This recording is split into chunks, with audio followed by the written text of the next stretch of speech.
Hello, everybody, and welcome to the 75th episode of Real Hawk Talk. This is one of your hosts, Brian Emhauser, at Hawk Blogger on Twitter.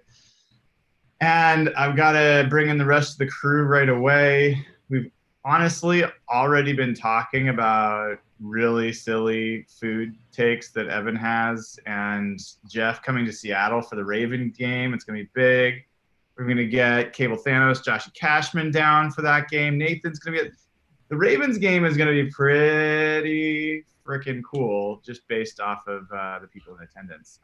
But, Evan, you were just going on about the fact that you honestly believe that you can manipulate the kitchen staff based on how you order nachos. At Evan Hill, SEA on Twitter, please explain. Yeah, so this is not just a theory. This has been tested, hypothesized, verified, and documented over hundreds of visits to Matador. I lived next to Matador in downtown Redmond for about a year ago, and I was visiting Matador probably 3 to 4 times a week. I'm pretty sure I gained like 20 or 30 pounds that summer. It was not super healthy. But the whole theory is that the main toppings you want on top of the nachos, you ask for them on the side. It mentally manipulates the chef into putting more nachos, more cheese, and more steak. You end up actually getting more food because what happens is they end up putting their normal amount and it doesn't look super filling because there's no toppings on it. And they're like, oh, I can't send this piece of garbage out. So they add extra nachos, they add extra cheese, they add extra steak. And when it comes out to you, you get a way better value. I can only go to Nathan Ernst after that soliloquy from Evan. At Nathan E11 on Twitter. What do you make of this take from Evan?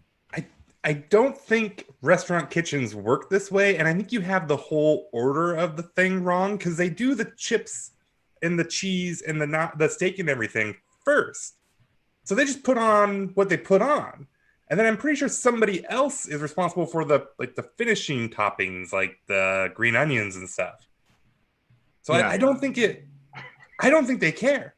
They just make a plate of nachos. I think this is very much like Evan's general takes on football. You know, there's maybe a fundamental misunderstanding of how coaches, like what head coaches do versus what the rest of the team does. Wow, I didn't know we were setting him up for that.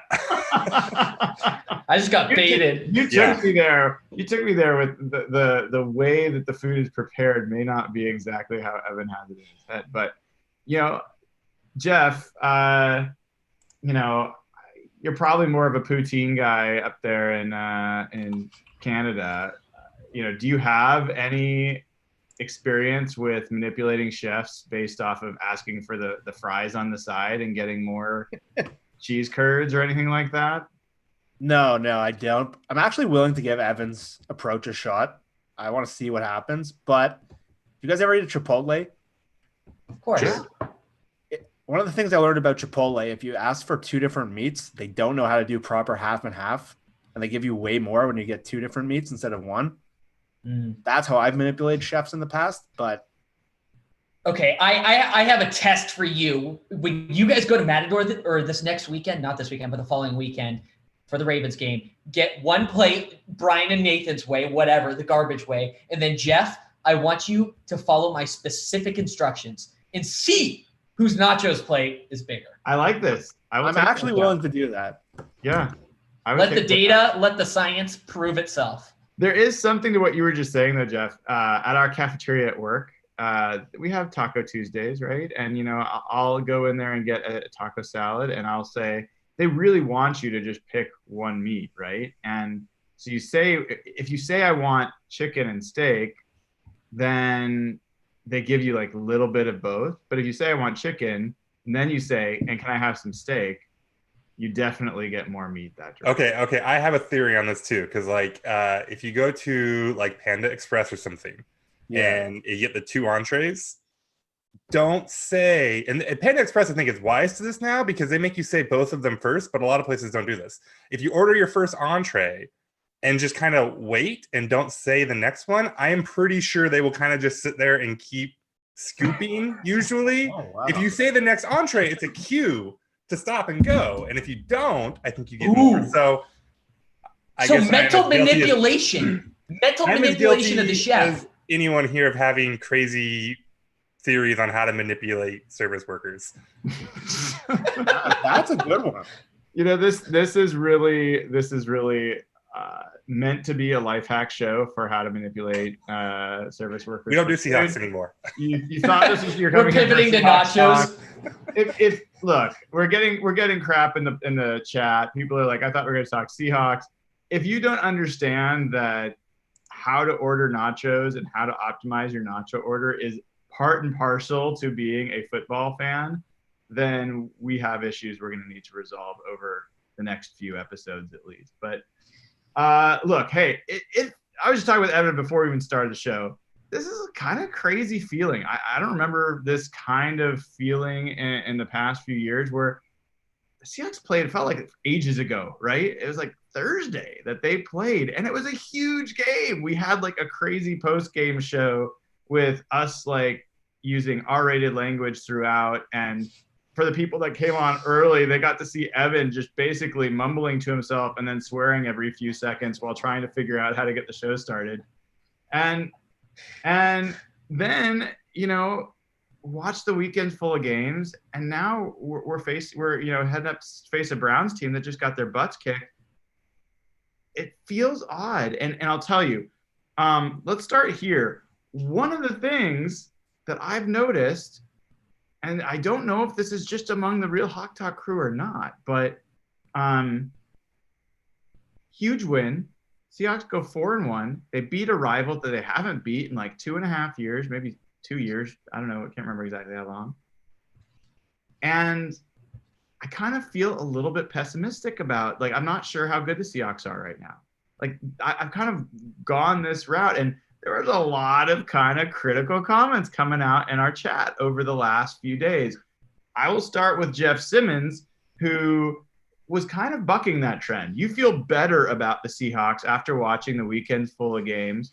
Tell us why. Tell us where you are on the Seahawks right now. Okay, so first, most of my comments came before that 49ers game. That kind of got me a little nervous after watching what happened there. But we'll take a backseat for a second. I have a bunch of TVs, a bunch of screens going on. For us, for you guys, is the 10 o'clock game. For me, is the 1 o'clock games. And I usually try to watch as much as I can. And without having the Seahawks on, without having to like sweat for 3 hours and stress about it, I was able to just sit back and watch the rest of the league. And I watched the Chiefs, and I watched the Eagles and the Vikings. And I came out of there thinking, like, there isn't that many good teams in the NFC. And there's a lot of teams who are kind of in the same boat. We're kind of jumbled together, and we can debate who's the best of them. But watching the way Russell has played and we talk about quarterback all the time and what determines the best chance of winning, and that's usually the passing game and the quarterback. I found myself optimistic, even though the Seahawks definitely have some flaws, about where they are, and just because of how good Russell's playing. And I think some of the other elements of their team are going to get better over time, and how Chris Carson's been playing the last 2 weeks. I found myself thinking this team has a shot. They're definitely flawed, but I found myself just thinking, because of how good Russell's playing and just how wide open the league looks, I felt pretty good after watching that win, despite how infuriating it was. And until I saw that Niners game, that kind of maybe double think and maybe step back, but they look pretty scary. But I just don't see who the true contender is, especially what's happened with Dallas and Green Bay's been up and down. I just don't see who scares me right now in the NFC. Well, so Evan, you know, we saw different rankings of the Seahawks around. I think they are, I want to say like 8th in DVOA. Am I right? Something around there. I think they're 5th in my rankings formula. We saw in Pro Football Talk. I don't think it's formula based, but they had him as 3rd. Do you think the Seahawks are the 3rd best team in the NFL right now? Yeah, it's a good question, because I'm typically the optimistic guy that's saying, you know, hey, they're going to go 12-4, 13-3, whatever. If you ask me the question right now, are the Seahawks a top 5 team in the NFL? I don't think so. I really don't think so.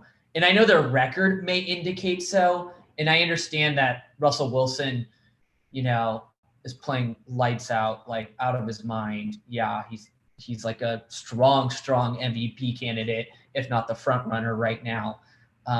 My concerns are not really offensive based with this team, which is odd because we've been so critical of Pete Carroll, Brian Schottenheimer in terms of, decisions they've made with the offense, in-game decisions with the offense, which there is some valid criticism to be had there. But my concern is really more over the defense. We have, what were we ranked? I think in DVOA, we were ranked like middle of the pack, 22nd. Yep. In defensive DVOA. Yep. We're number 3 in offense, number 22 in defense, and 22 in special teams. Wow. Okay. I thought we were even better on defense. I thought we were like 16 or. Okay. Got it. We were. Got it. I think, yeah. I mean, the defense is really concerning to me. I think they have some bright spots in. I think Shaquille Griffin is playing out of his mind this year. I think Rasheem Green is looking really good in his second year. Was raw. His first year is looking really good, stepping up into the role. Quentin Jefferson has played well. Of course, they're playing without Jaron Reed. Clowney is playing super well, obviously has a pick 6 and I think 1 or 2 forced fumbles, has a couple sacks. I think he's played super well for a short-term immediate impact. But the pass rush as like a unit has not been consistently productive. And I'm sure we'll get into the reasons as to why that could be. But I think the overall concern I have is that this defense is woefully inconsistent. And I'm not sure, I'm confident in saying that this offense could be Super Bowl contenders. I'm not sure our defense, if they're playing at their current level they are now in the playoffs, I'm not sure they're going to go far. Yeah, so Nathan, there's a couple ways to look at this, right? There's how good is the Seahawks team in isolation, just, on their own merit. And then there is how good is the rest of the NFL, and where is the Seahawks relative to the rest of the NFL? What, if you wouldn't mind, tackle that last part, like, talking about rankings, what are the teams that you believe are clearly better than the Seahawks right now? I'm probably gonna forget a couple here. There's only a couple really. Like I think New England. I think you got to give it to New Orleans. They've kept winning without Breeze. They beat Seattle. I'd put Kansas City ahead of them, and then I think just about everything after that, we could at least argue about it, right? I don't know. I don't have any other teams that just like jump out to me as clearly better. Maybe Dallas. We'll see what Dallas is. They haven't really done especially well against any of the teams that are halfway decent. So who knows what they really are? But so maybe it's Dallas. I mean, if you do look at it from that perspective, and you look at how the NFL just pushes every team to mediocrity for the most part, like it's not crazy to say that they're the third best team. I think that's high, but it's maybe only high by a couple spots. Yeah, I mean, there's definitely plenty of sides to this. I tend to be more on the optimistic side as well, and see the benefits of where the Seahawks are. And, on one hand, you tell me about the Chiefs. I think the Chiefs are not as good as they were last year, or at least they're maybe the same, but I'd say they're probably not as good. And I think the Seahawks are better than they were last year. And the Seahawks beat the Chiefs reasonably well last year. It wasn't like a blowout, but the Seahawks pretty much controlled that game and beat them. So on that hand, you could say, yeah, the Seahawks are, a team that can really beat pretty much any other team in the league. On the other hand, I look at this team and I say, do I feel confident in them right now? Like, not really. Like the defense, especially as Evan was talking about, there's definitely some holes there. And the offense, as much as Russell Wilson's been just a, MVP for sure, I can't say that I believe if they went up against a really tough defense, which I don't know that they faced that many really tough defenses so far, that they would overcome that. I'd want to see that and see how they played out. And, meanwhile, a team like the 49ers, who, I think most people in the league are like paper lion, They haven't played anyone good. They haven't been good in the past. They're undefeated, but I'm not taking them seriously. I see that team tearing their opponents apart, offensively, defensively, and special teams. And to some extent, it matters who you play. To the other extent, you can only play who's on your schedule. And if you're dominating to that degree, that actually says something about the quality of your team. I don't think you can say, you're the best until you play really tough talent or tough opponents. But, I think a lot of what they're doing seems more repeatable to me, or a little bit more sustainable. So, I think that they are a pretty good team. But let's do this for a second. Over/under game. The Seahawks are 4-1. Over/under for wins. They have 11 games to go. If my math is holding up, right? They played 5 games. It's a 16-game season, 11 left. Over/under is 6.5 wins. So over is they're gonna win at least 7, go 7-4 the rest of the way. Under is at most they're gonna go 6-5 the rest of the way. Jeff, over or under 6.5? I'm gonna go under. Under. 11. I think 11 wins, so that's 6 more wins. No, that would be 7. Oh, okay. Over. My math is terrible. Okay, so you got them at least at 7-4. Yeah, 7-4. Where are you? Over or under 6.5 more wins? Me? Sure. I said Okay. Evan, but you can be. Oh, Evan. all right. I didn't hear. Yeah, no, I had 7 as well. Okay, you've got 7. I'm looking at the schedule. It's got to be over. I really do believe that. What did I predict at the beginning of the year? I think I said, did I say 13-3? I think so. I could see them winning another 8 or 9 games. I really could. They're playing the Falcons, the Bucks, the Ravens, who have really cooled off, the Vikings, who kind of look like trash. They play the Panthers, 49ers, Cardinals again. Like, this team could end up winning 13 games. I think they absolutely could. The Seahawks' remaining schedule is the toughest in the NFL. Really? It's the toughest in the NFL. If you look at who they play offensively, it's not quite as terrible, but in terms of defenses that they'll be facing, it is super, super tough. Not that it's the biggest concern for some folks on the pod, but they are facing orders of magnitude. Like, in terms of the run defense they'll be playing, it's like 31 is here in terms of easiest. I would say second hardest is right here. Seahawks are like here. There's like a significant gap between number 1 and number 2 in terms of difficult run defenses. And for a team that likes to run the ball, that is a factor. But they're also, I want to say, second hardest in pass defenses that they're going to be facing the rest of the way. So a lot of friction there. And then they're going to be facing some really good offenses as well, some of the most efficient offenses. So Seahawks have a tough road ahead, but they're 4-1, and I think all of us believe that they really should be 5-0. Like, they absolutely. There's plenty of reason to believe they could have won that Saints game. You could also argue that they could have lost, almost every game that they've played. So, especially that Rams game, like. Yeah, well. I mean, that one had some people heading for the exits, so. I was not leaving. That's not true. It's all about efficiency, man. I don't want to get caught up there, but.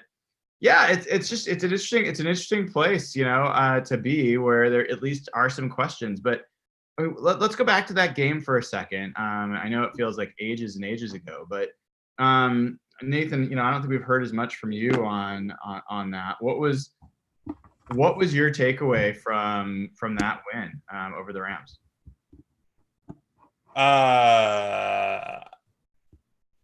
I mean, it was basically just that clip of Evans saying "wow" over and over again. I think that's still just my take. Just wow.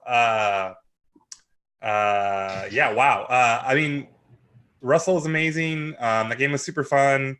It'll be really interesting to see what the next one looks like. They got to go to LA, which, not a crazy road game or anything, but it seemed like the Rams kind of figured things out as that game went on.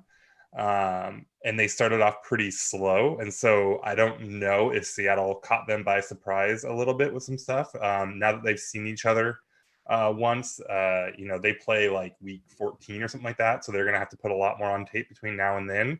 And so it'll be really interesting to see how that next go around, how that goes with just from a coaching and strategy perspective. Yeah, I mean, and then the negative of it is that Pete Carroll has to get better at the in-game stuff, right? We've talked about it a lot. You agreed with me on this. Okay, all right. Because you're right.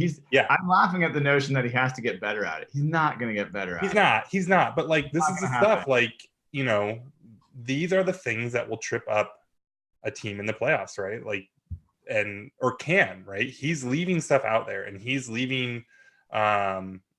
It's going to be fine. They're going to win a ton of games this year, right? I mean, I just said they're going to win at least 7 games the rest of the way, so that puts them at 11 wins. They're a really good football team, I think. But I don't think that you can make those kind of mistakes game in and game out like we've seen so far. And so, yeah, I don't expect him to learn new tricks. I've said that about him a few times, but boy, he really should. It'd be great if he did. Yeah, I mean, that doesn't detract from that game. That game was amazing. That was awesome. They beat a really good football team. It was super exciting. Beat a rival they hadn't seen in forever. I mean, it was just awesome. It was awesome. One of the storylines, Jeff, in that game was DeMarco Jones stepping in at right guard. And that's a guy that all of us have been kind of hyped on since last year, hoping that he can get a chance at right tackle. But he's getting closer. He's off the bench, and he's standing next to Jermaine Ifedi right now. How big of a deal do you think that is? Like, what do you think he can mean for the offense? It looks like he's going to start again this week against Cleveland. Yeah, and when we were on the show after the game last week, we were all pretty pumped about Jamarco. And I don't know, at the time, I didn't know if we were just being like fans or if we were just excited by the result, but his PFF grades were really, really good. Like, I think we even undersold him. Like, they were surprisingly high, and DJ Fluker was getting worked in that game. I know you're not going to see Aaron Donald every week, and you're not going to see anyone as good as him all season, but if you can get a guy who's a much better pass protector than DJ Fluker, who is like the way they want to play with that run blocking, more powerful guard. But if Jamarco Jones can be a more stable pass protector, that makes a big deal because the offensive line has been a pretty big disappointment all season long. And we were unsure how they would get better without hoping Phil Haynes came back or Dwayne Brown got better. Doesn't sound like DJ Fluker's coming back anytime soon. He's got a hamstring injury. So if you got a guy who's a better pass protector, that's a big deal because, as I say earlier, the best way for this team to win is through Russell Wilson. Their defense isn't that good anymore. And if you can get better at probably a thing they've been pretty bad at all year, that's a big deal, especially with a young player who's can really grow into either one of those spots on the right side. So just to chip in real quick here, I'm looking at the PFF grades. Week 5, 2019 NFL season, Jamarco Jones was the 5th highest graded offensive guard with an overall offensive grade of 79.1, 66.1 in pass blocking, which is about middle of the pack, but his run blocking was ranked 4th overall. So what's great about that, Evan? Besides the joke that, of course, I mean, the Seahawks are used to having offensive linemen ranked in the top 4 of their position, is if he did well run blocking, the chances that Solari and Pete will support keeping him in the lineup go way up, right?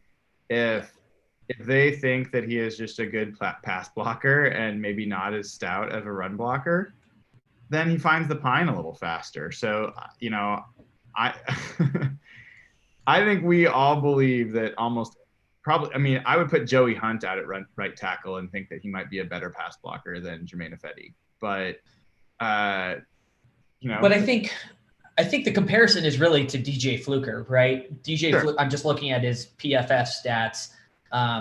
DJ Fluker, weeks 1 through 4, has been the 33rd ranked offensive guard. He has a significantly lower grade than Jamarco Jones in run blocking.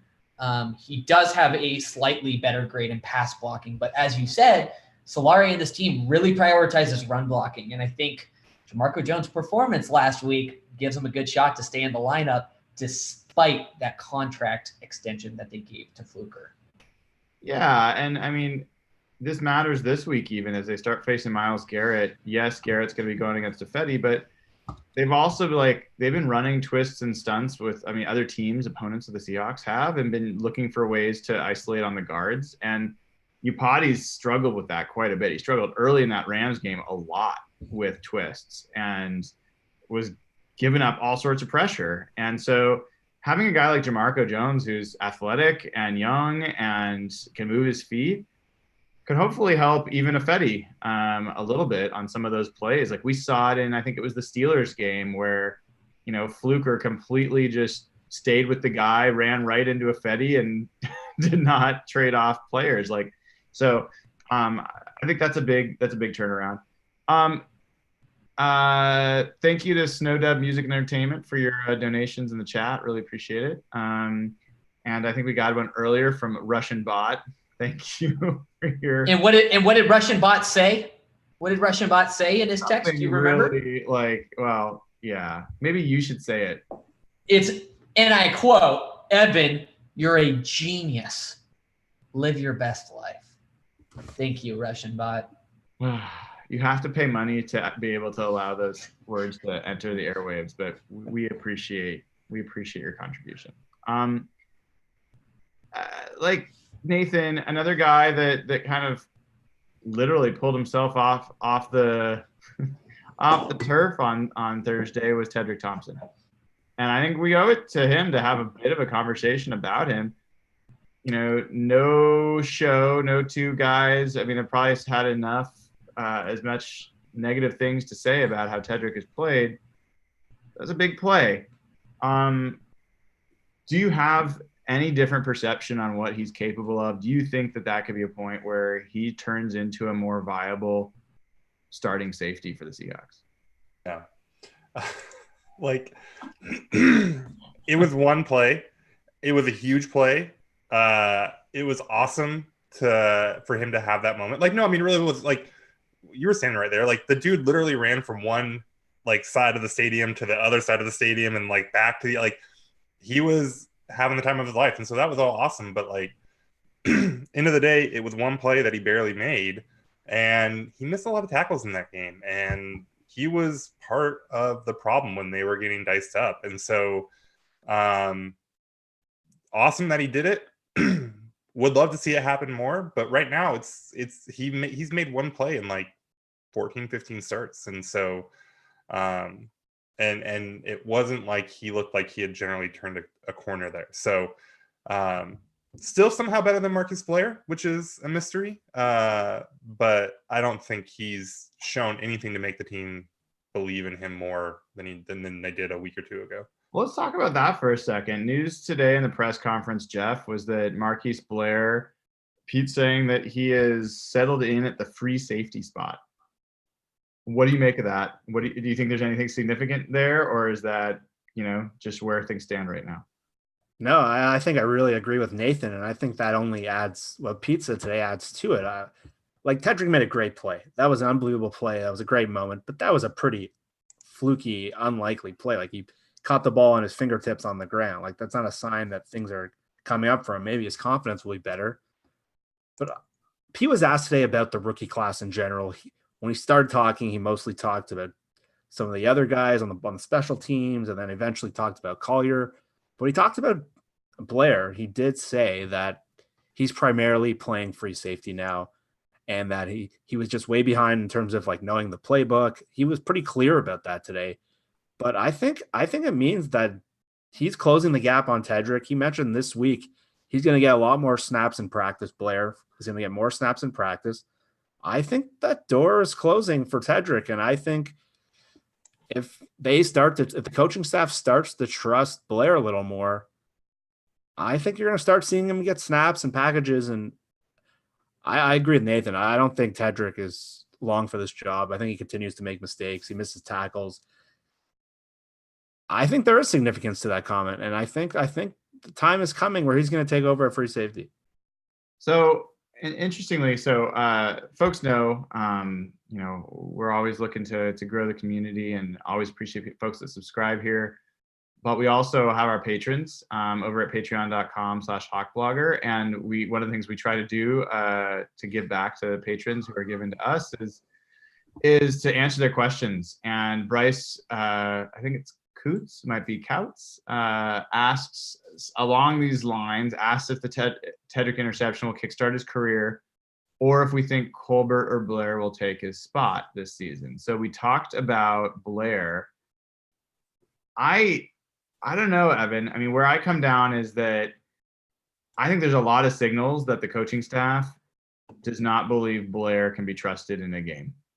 And what Pete talked about today is we've moved him to free safety because there's less movement in that position in our defense. There's less that you have to learn, and it really sounds like there's a lot of evidence that says they're really trying to slim down how much he has to learn. And he even said things like he's got guys in front of him that know what they're doing. Like that's a pretty damning way to phrase it. On the other hand, Pete has been pretty bullish on Adrian Colbert. I'm assuming that's how it's not Colbert. I'm going to assume it's Colbert. It is now. It's Adrian Colbert. Maybe that'd be fun. Yeah. He's another guy that could play into that. You've been a big supporter of Marquise Blair. Do you still have faith that he's going to be a guy that takes over the starting role this year? Or is he a redshirt kind of guy? Yeah, I do. And actually, after today's comments, I have even more faith about it. I think the fact that they have zeroed him in on free safety, I think those were the exact words that Pete Carroll used, that is the spot he's going to be competing for. Whereas previously he was sort of like a backup strong safety and a backup free safety. To have him really focused on this position, competing at this position is exciting to me.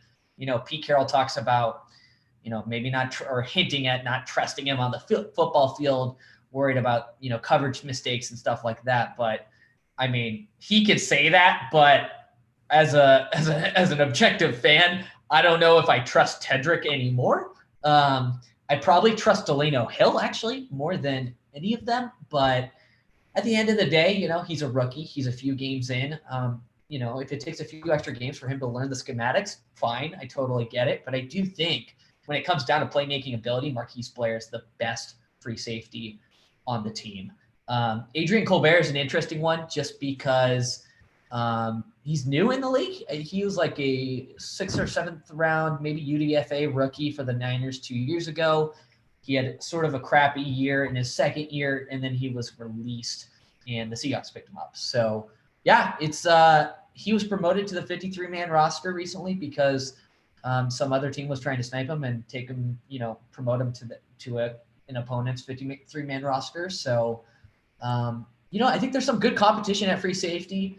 I don't think, just to recap on the Tedrick point, Nathan is right. Like as hyped as I was about that one play, like Pro Football Focus even confirms, the grades they had for him. Overall offensive grade out of all safeties in week 5, Tedrick ranked 43rd overall, minimum 20. So not super great. His tackling rank was one of the worst that entire week. It was like a 28.6 grade, bright red in Pro Football Focus colors. So, I hope that interception gives Tedrick the confidence boost, and I hope it sort of jumpstarts his career. However, I think the probability of that is likely low. So, looking forward to Marquise Blair, and hopefully he can make an immediate impact soon. Yeah, I think I'm with you guys on that for the most part. There are a couple other questions here we're going to run through. One of them comes from Joey, who asks a different line.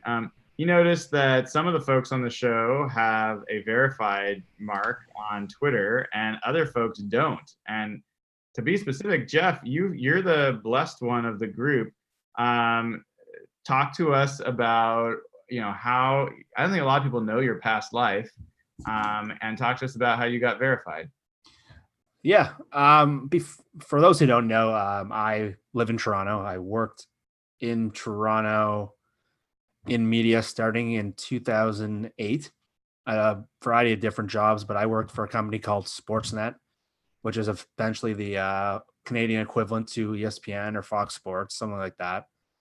So when I covered a variety of sports, I covered the Seahawks game in Toronto in 2012.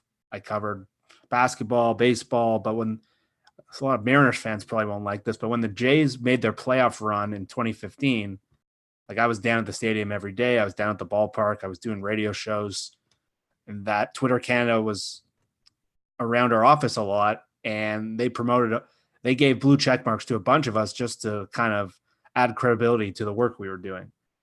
In terms of Twitter, I've said this in our chat. I think the other three guys on this chat, and especially Josh, are much better Twitter guys than I am. They should have blue check marks before me. I just chime in here and there with serious sports takes, but the blue check mark clearly came from my time in media. I left media around 2017, I believe, 2016, somewhere in there. And I think my Twitter game is probably the worst in this group, but whatever. I'm just saying, I would verify Josh over me. He works for Russell. Come on. But yeah, that's where it came from. It has nothing to do with these guys. It has nothing to do with anything else. It's just I'm the only one with a fully media background, and some of the work that, like, for example, like Joe Fan does, like that was the stuff I was doing for just a variety of different stores for 7 to 8 years. Yeah, it's I think generally for folks that are curious about that stuff, if you work for a credentialed media outlet, that's the most direct path in a lot of those cases in our line of work to being verified. And so, you'll see most of the folks that are on the beat are verified, and it has not a lot to do with how many followers you have or Not at all. who follows you or anything that other folks might think is critical. So, I think they're looking to make sure that there's, some credibility to at least knowing who this person is if they're going to be a source of information for the rest of the network. So, honestly, I've never personally spent too much time thinking about it. It's kind of ironic that there are some folks on there who we consider friends of the show who are verified, but they're actually not the person that they they say they are, which is hilarious to me in all sorts of ways. But that's the answer to the question that we had there. Next question. Silk Monkey asks, let's go to you with this one, Mr. Ernst. Who gets bounced from the rotation when Jaron Reed gets back on the roster? I don't know. I mean, they will. Somebody's going to have to lose snaps, obviously. But I don't know that anyone's going to just get completely bounced. Like, they're going to still try to rotate Woods and Puna, and you might see those two get the majority of snaps for a couple weeks after Reed's back, and they may use Reed more in just pass rush situations or something like that to work him back in. But they're going to use all three of those guys. So it could be someone like Rasheem Green, actually, who I think has been seeing a lot of snaps in nickel situations, and that might go away as Reed comes back. So it might be a couple guys that you don't really expect, but I think it's going to be more about just, taking some snaps here and there from a couple different guys, as opposed to any one guy getting bounced out. Yeah, I don't know. I think it's going to be a tough one. I think Al Woods and Puna Ford have to be part of the rotation ongoing. After that, I mean, Quentin Jefferson has been their most consistent pass rusher, and he's been on the inside. But I think you're right to some extent. Quentin Jefferson last year was exclusively 5 technique for the most part. He was moved to the outside. So maybe when Jaron Reed comes back, he gets pushed outside. Maybe that does mean that Rasheem Green gets pushed out through a series of moves. But as far as Woods, Ford, Reed, I think that's pretty clear that all three of those guys are going to continue to get significant reps. And I think that's a good thing. Al Woods had a really, really good game last week, was actually the top graded player on the defense. So good question there from Silk Monkey. Thanks for your support. And then Adam Carthu asks, do you think Pete is going to be stubborn and stay in base defense the majority of time going forward? The Hawks are getting absolutely torched in the intermediate pass game, and it doesn't seem sustainable. Anyone have strong feelings on this one that they'd like to take? If the question is, do you think Pete will remain stubborn? Doesn't matter what comes after it. The dude's like 103 years old. He's been coaching football forever. Yes, he will remain stubborn.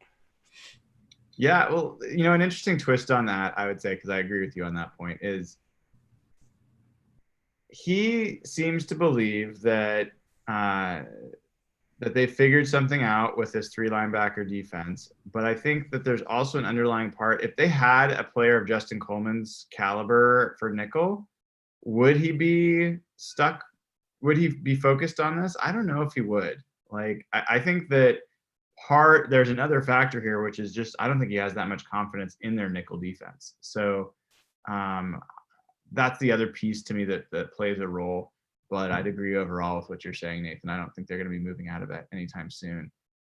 I will also, something we noted last time, I think those linebackers are adjusting to this defense still. I mean, this used to be a single high safety defense. Bobby was patrolling the middle. It was often Bobby and KJ as the 2 linebackers in nickel situations. I don't think Bobby or KJ are playing particularly well this year. And I think they seem to be adjusting to their different roles, especially in coverage. And Michael Kendricks, I mean, I think he's made the most plays maybe, but he's also missed a bunch too. So I don't know that linebacker trio has really been as great as a lot of us had hoped they would be. And maybe some of it will get better after they get a little bit more experience. We heard a lot of conversations this week, and I'm going to skip a question here for now. I mean, Evan, you and Jeff were going at it in our chat about whether the Seahawks pass rush is going to get any better. Evan, what's up your butt on this one? Like, what's your problem with the pass rush? Come on. That's the greatest intro to a Q&A question. Number one, I hope they get better, obviously. Number two, I think Clowney has been great. Number three, I think Ansah has been not great. I guess my frustration is like they haven't been able to put it all together in key defensive moments in big games. The Rams game, I don't even think we got a sack on Jared Goff. Like, that is the type of stuff where, hey, you are investing a shit ton of money and a shit ton of draft capital into the defensive line. You have LJ Collier, who has been like a healthy scratch the past 4 weeks.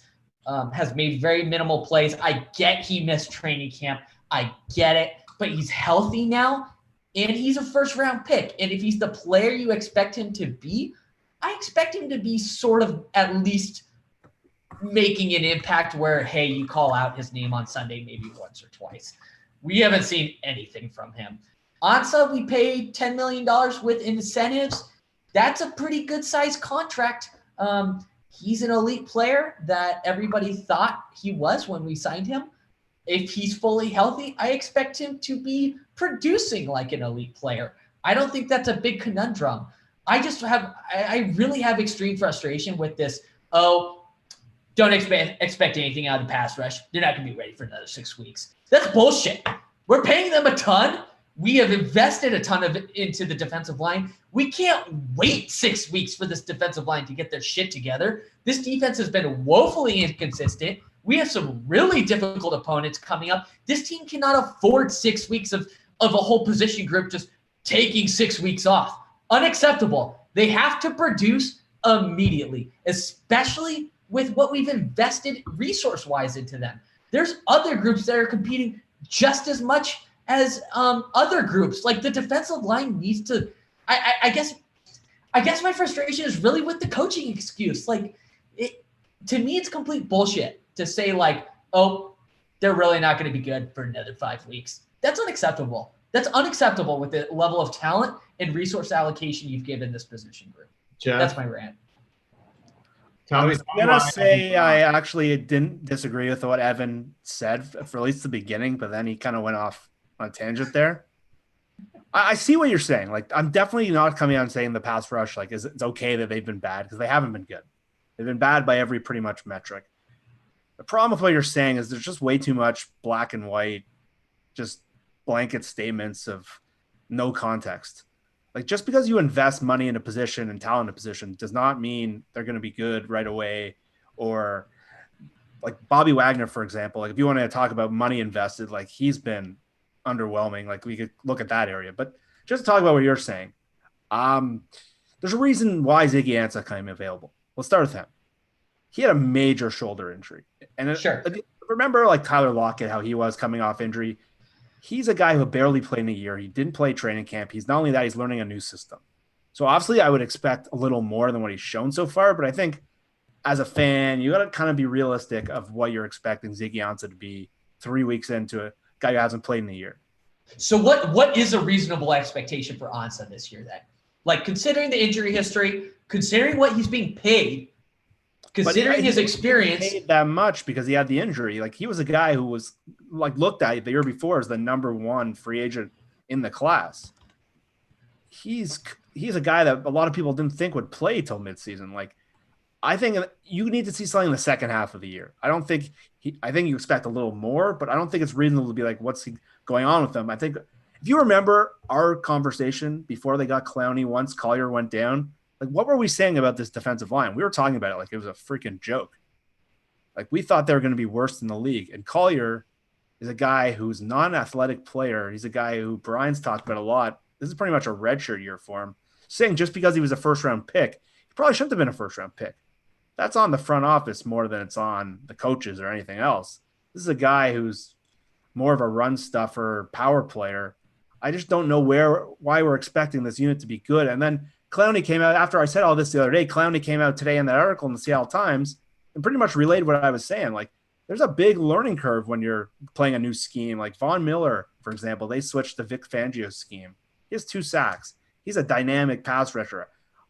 I don't know if it's a coaching issue. I just think it's an issue of where you replace an entire unit.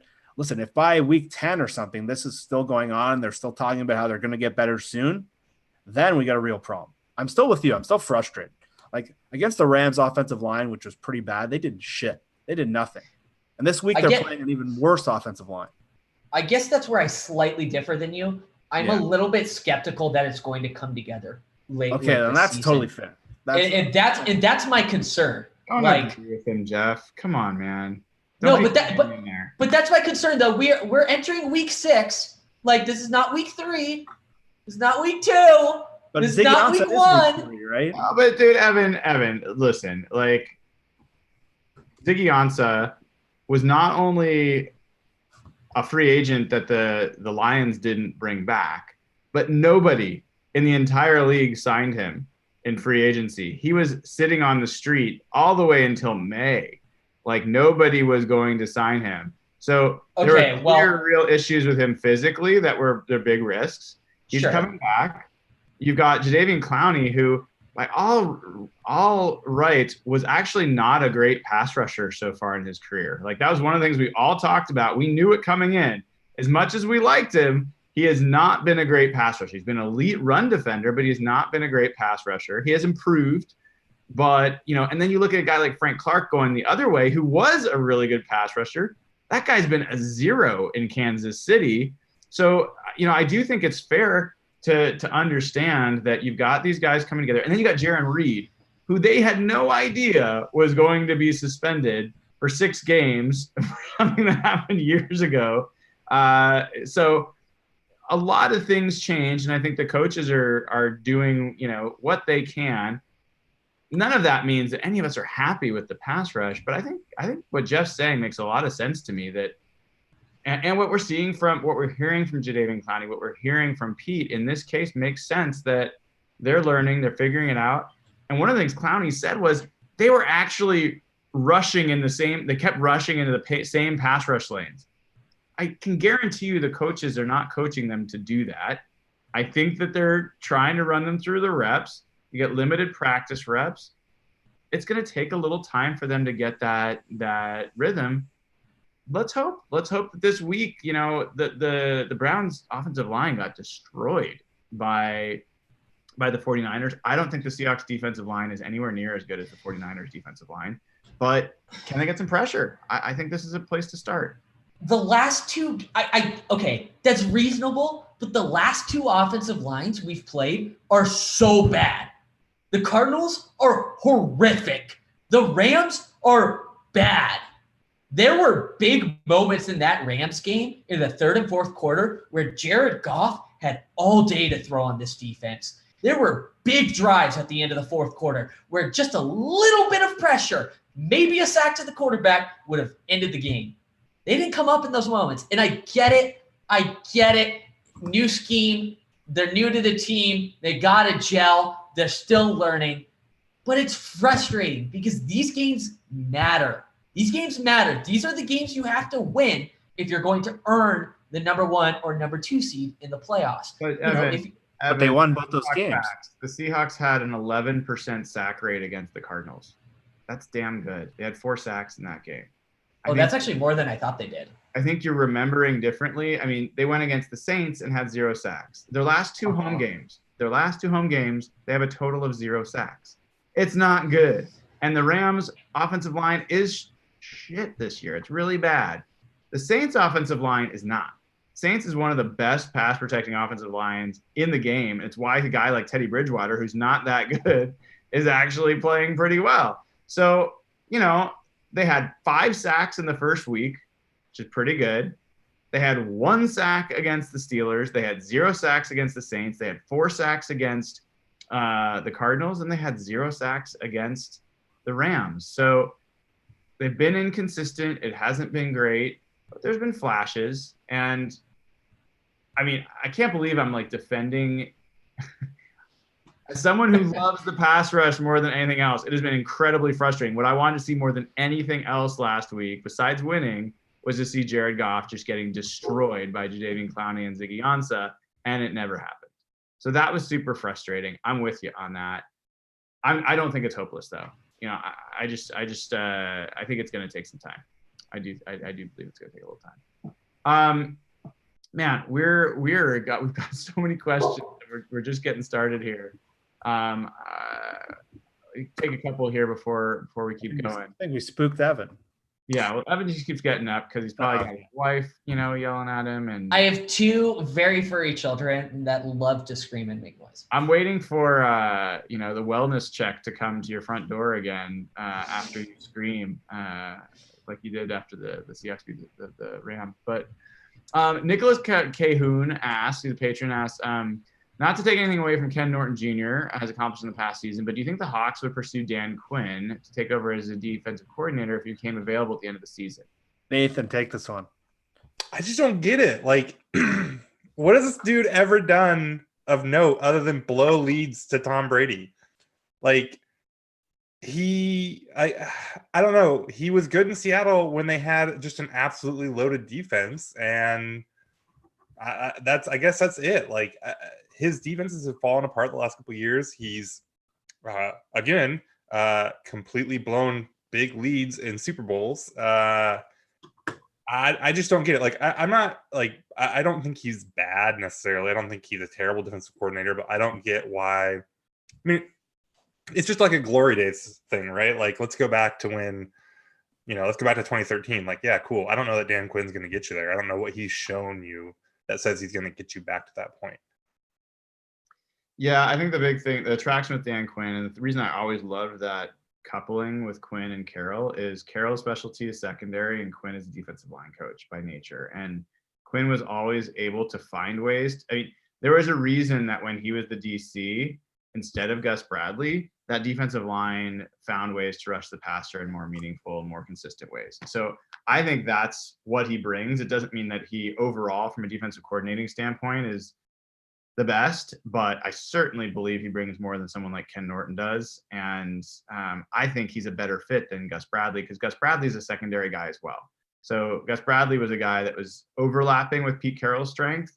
Dan Quinn was complementary. So I think they were a good match.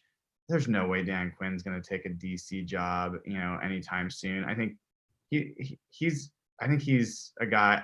When I will just say my personal experience in meeting him and meeting Gus and some of those guys, like Dan Quinn screamed leader. Like he is just a football guy. I can imagine every owner that interviews him or every coach, whoever interviews him is like, yeah, I want this guy in the room because he's just steel, like super confident. I remember asking him one time about like whether a guy was going to play 5 technique or 3 technique. And he looked at me like, what do you know? Why are you asking me questions like that? And I was like, he's super intense. But he's smart. He's a smart guy. So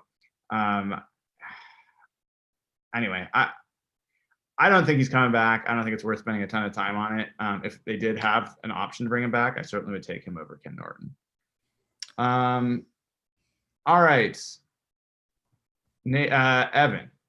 This question comes from Jose Rodriguez, longtime listener and patron. So if the Hawks were to make one more trade this year, what position do you think they should trade for? That's a really good question. Oh boy. I think everybody immediately goes to corner. I am not of that opinion, so I want to get that out of the way immediately. I don't think a Jalen Ramsey trade is ideal.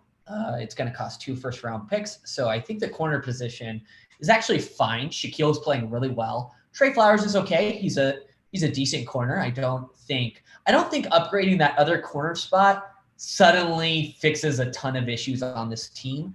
My mind jumps to free safety, but I'm really hoping Marquise Blair makes a dent at that position. Then we go to linebacker, where we're completely, stacked. Defensive line, we have a ton of pass rush pieces that are supposedly going to come together in a few weeks, so I'm not sure I would add more there. It would probably be, you know what? I'm gonna reverse Uno this question. I would prefer the Seahawks to trade Jermaine Ifedi. I don't think Jermaine Ifedi should be starting all 16 games for the Seahawks this year. I think they should try and offload him to some team that wants. What would you take for Ifedi? If I was an opposing team? No. If you're Seattle, what's your asking price? What's my asking price? No, good question, because he's going to probably get a good contract. You give the other team a draft pick to take Ifedi is how it would work. But you're joking, right? What about That's not the question. He's probably going to get you a good comp pick.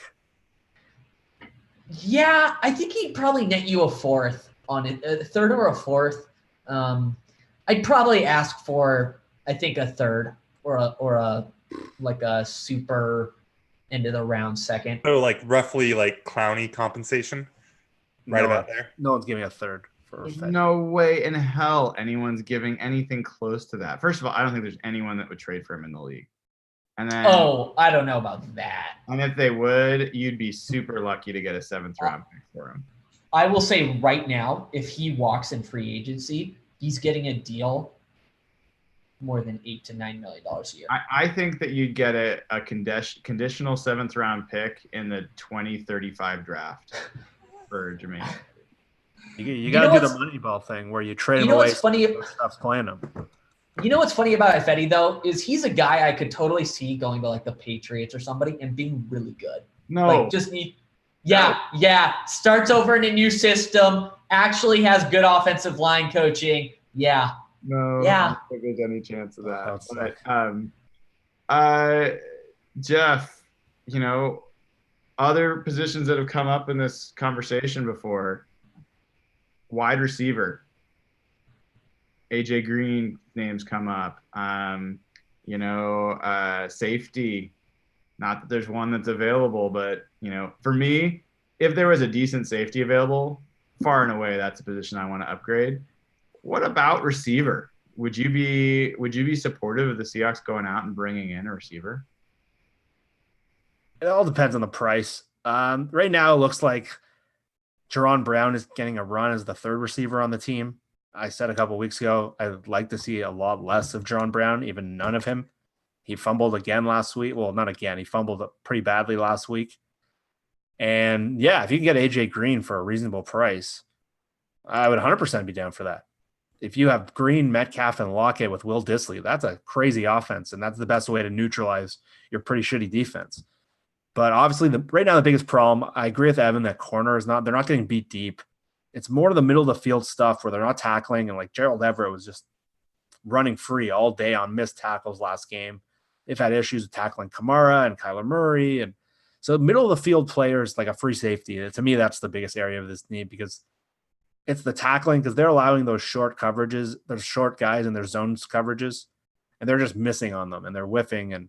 But yeah, if AJ Green became available and the price isn't crazy, yeah, I'm all in. But get Jaron Brown off the field and imagine Russell with those guys. I'm all in.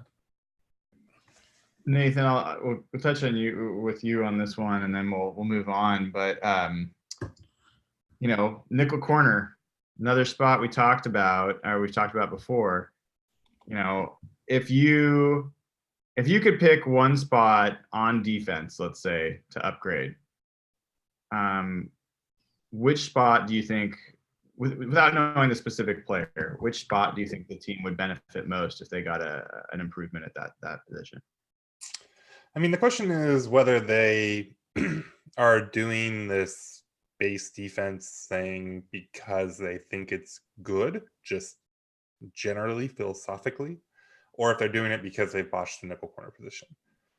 If they're doing it because they botched the nickel corner position, which, they kind of have, then I think getting a nickel corner, going back to their normal defense, I think that could be really impactful.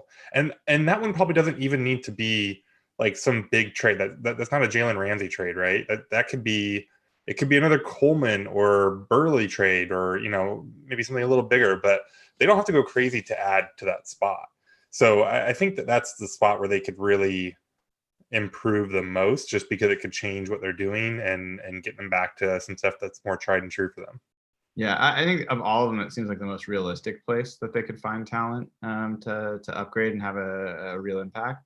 But it is interesting what's going on in Cincinnati. You've got, potentially Geno Atkins up. You potentially got Carlos Dunlap available. You potentially have AJ Green available. Some of these teams, there's a lot of teams that are hopeless right now. But we're just talking about how we're just talking about how they're trying to make these guys they have fit, right? And like who loses snaps when Reed comes back, because Ford and Woods deserve snaps and all this. So like, yeah, I mean, Geno Atkins is great. Like you find space for him, right? Same thing like we were talking about Trey Flowers and Jalen Ramsey. Like Trey Flowers, you'll figure it out, right? Al Woods will figure it out if you go get Geno Atkins. But I think if you're looking at a spot that's really revolutionary or that's going to really change things for this defense, it's either nickel or free safety. Yeah, there's someone in the chat who is insistent about Trent Williams, and I just got to say, there have been a lot of teams offering a lot more than what the Seahawks are going to offer for Trent Williams. There's no way the Seahawks are pulling off a Trent Williams trade. So, one of the challenges there is I don't think the Seahawks believe they have as much of a problem at right tackle as the rest of us do, or else they'd be willingly trying some of their other options on the roster. So we're gonna leave it at that for Patreon questions this week. Thank you guys for submitting. I know there's some more, but we want to turn our attention to the Browns game in the last kind of closing part of the show. So this Browns team, who are they? They go into Baltimore and just trounce the Ravens, put up 40 points. Nick Chubb is running around, making Earl Thomas protect his hamstrings, and then next week, they are just steamrolled by the Niners. They were never in that game, not even for like 30 seconds. They were just done right away. And I don't know how much of that game you guys watched, but they gave up on that game. You could see it in how they were playing. They were just like waiting for the clock to go off so they could go home. And Odell Beckham even mentioned that. He was like, yeah, I was trying to take that punt return to get some energy because everyone was just kind of trying to get back home, and he fumbled it. But, Baker Mayfield, the worst starting quarterback passer rating wise in the NFL. He's thrown 8 interceptions and has 4 touchdowns. Who is this team? Like, and talk to me about how you guys feel about the Seahawks going into this game. I will start by just saying I don't have a good feeling about this game. I look at the numbers. The Seahawks are clearly they're way better on offense than the Browns defense looks to be. And their offense for the Browns is so bad that it makes the Seahawks mediocre defense look pretty good. I'm a little concerned about the Browns getting back their starting corners in Denzel Ward and Greedy Williams, who haven't been there for a few weeks. But something about this, I'm a little concerned this is going to be one of those games where we look back and we're like, I cannot believe the Seahawks dropped that game. So tell me, someone who's optimistic, someone who's feeling good, talk to me about why. I mean, this is just a bad Browns team.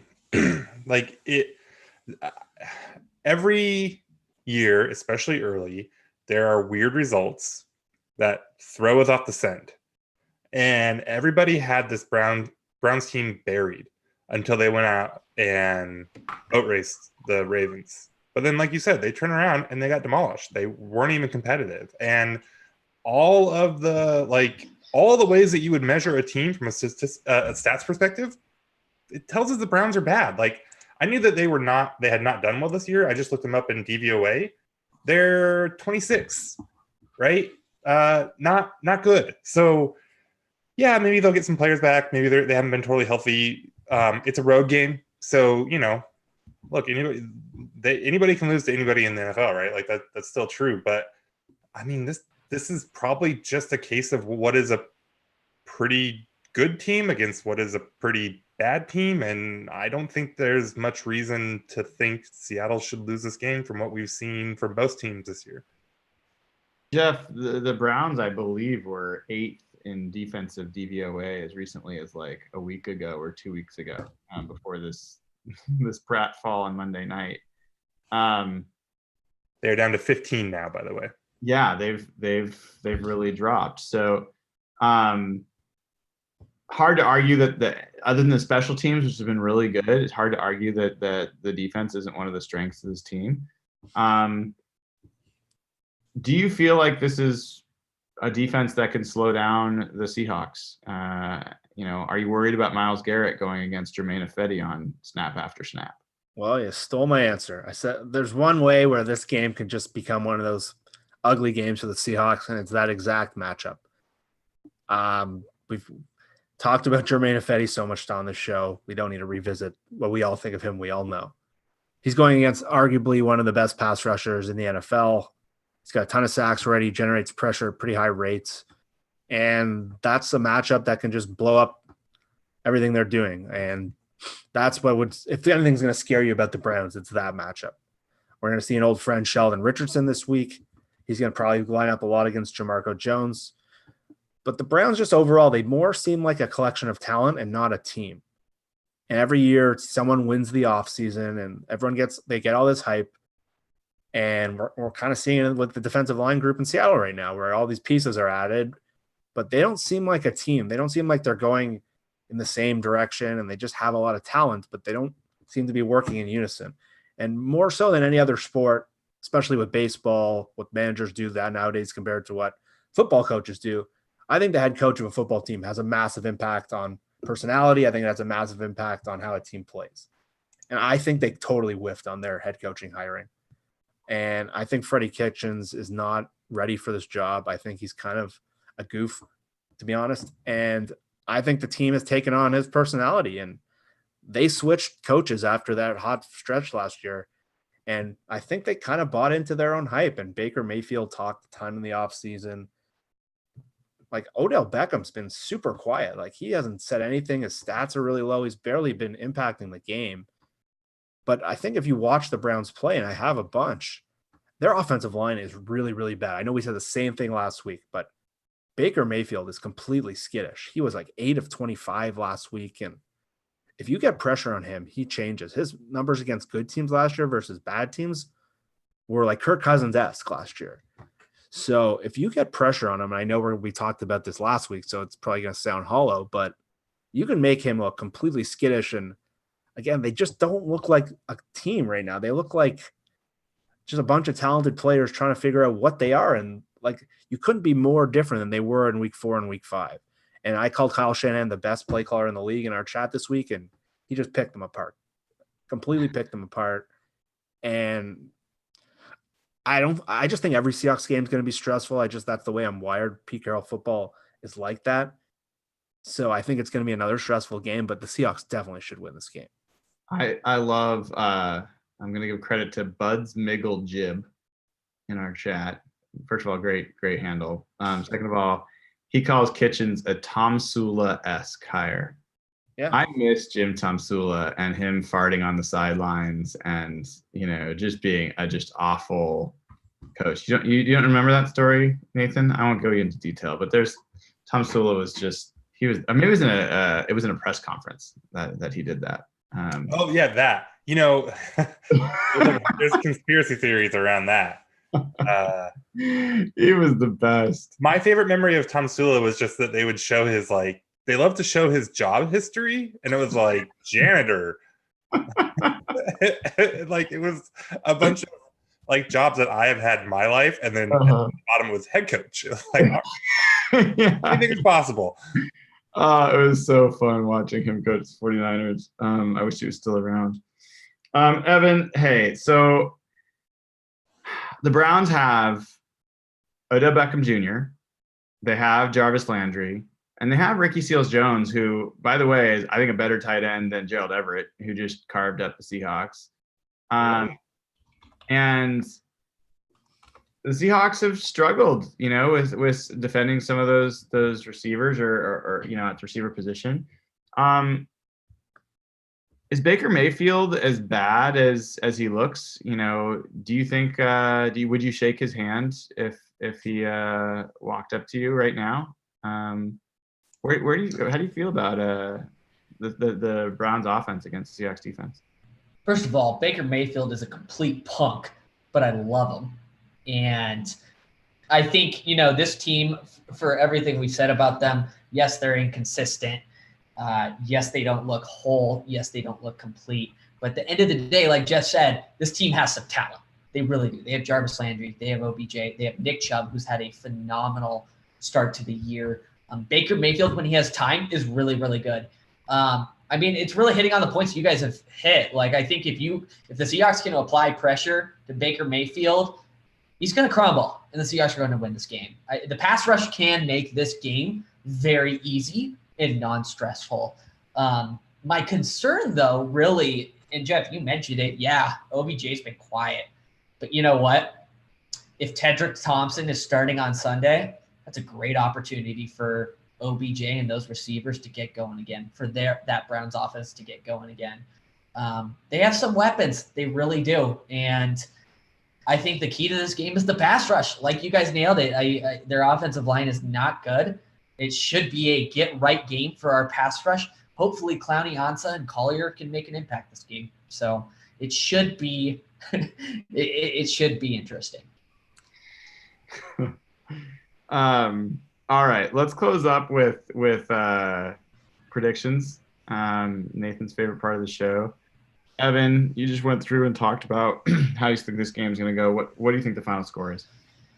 I think our pass rush does get to them. I think this is a closer game than it needs to be. I'm going to go 24-13. All right. Jeff, where are you on this game? I think it's going to be close for a while, but I think the Seahawks do pull away in the fourth quarter.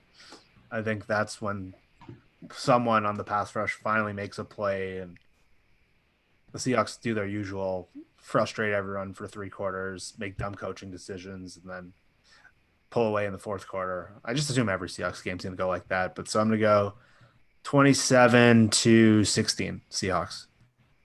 Okay. Mr. Tom Sula? Oh boy. You should know that Sean M in chat has this Hawks winning 45-7. I'm mad because I think Jeff took the one I wanted. I want 27-13 as well, and I'm just going to go with it. Not afraid to follow his footsteps. All right, I'm gonna be, remember that I said this because I'm not always the homer. I've got the Browns 24-21 winning this game. I think this is one that the Seahawks do not find a way to take home, and I think that we're gonna look at this next game against the Ravens and needing to win that to stay on track. So. I'm looking forward to it. 10 a.m. games, I love. We get to, wake up, roll out of bed, and get some breakfast, and then watch some football. So, looking forward to it. I love being wrong when I predict bad things. So I really, really hope the Seahawks surprise me. But other than that, if you guys haven't already, please subscribe up on the YouTube channel. We've got a growing subscriber list there. A lot of good stuff coming. Still waiting on the next Cable Thanos video. We're kind of pressuring him all the time. But We got the Tyler Lockett one. Did the we? Mario Kart with Russ and Tyler Lockett. It went out on Russ's Twitter. Oh, all right. Well, we'll go. It was a short one, but it was good. Okay. All right. Well, everyone should go check that out.